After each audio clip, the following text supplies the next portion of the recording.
Individual ready to move villa. So இது டோட்டலா பார்த்தோம்னா 3 சென்ட் லேண்ட் ஏரியாவில் 2100 ஸ்கொயர் ஃபீட் வந்து பில்டிங் கன்ஸ்ட்ரக்ஷன் பண்ணிருக்காங்க. North facing. சோ உள்ள பார்த்தோம் அப்படின்னா லிவிங் ஹால் 16க்கு 16ங்கிற சைஸ்ல நல்ல ஒரு பெரிய லிவிங் ஹாலுங்க. சோ அப்படியே உள்ள போனோம் அப்படின்னா சூப்பரான ஒரு மாடலர் கிச்சன் கொடுத்திருக்காங்க 10க்கு 16ங்கிற சைஸ்ல வித் டைனிங்கோட சேர்த்து. சோ உள்ள பார்த்தோம் அப்படின்னா வார்ட்ரூஃப், உங்களுக்கு திங்ஸ் ஸ்டோர் பண்ற மாதிரி எல்லா ப்ரொவிஷன்ஸுமே கொடுத்திருக்காங்க. சோ அப்படியே லெஃப்ட் சைடுல பார்த்தோம்னா 10க்கு 16ங்கிற சைஸ்ல ஒரு மாஸ்டர் பெட்ரூம் கொடுத்திருக்காங்க. சோ அது வந்து வித் அட்டாச்டு பாத்ரூமோட உள்ள இன்னர் வேர் ஃபிட்டிங்ஸ் எல்லாமே ஃபிட் பண்ணிட்டாங்க ஜாகுவார்ல.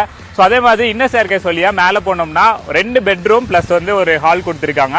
சோ இந்த ஹாலோட சைஸ் அப்படின்னு பார்த்தோம்னா 16க்கு 16ங்கிற சைஸ்ல, அதே மாதிரி ஒரு மாஸ்டர் பெட்ரூம் 10க்கு 16ங்கிற சைஸ்ல ஒரு சூப்பரான அட்டாச்டு பாத்ரூமோட கொடுத்திருக்காங்க. சோ அப்படியே இன்னொரு பெட்ரூம் பார்த்தோம்னா 10க்கு 11ங்கிற சைஸ்ல வித் அட்டாச்டு பாத்ரூமோட கொடுத்திருக்காங்க. சோ அப்படியே வெளில வந்தோம்னா ஓபன் பால்கனி செம்மையா இருக்கு. பால்கனில இருந்து பார்த்தாலே இந்த ஐடி கம்பெனியோட வியூ அப்படியே தெரியுங்க. சோ ஒரு மெயினான பிளேஸ்ல தான் கொடுத்திருக்காங்க. சோ இந்த வீட்டோட பிரைஸ் அப்படின்னு பார்த்தோம்னா 1,20,00,000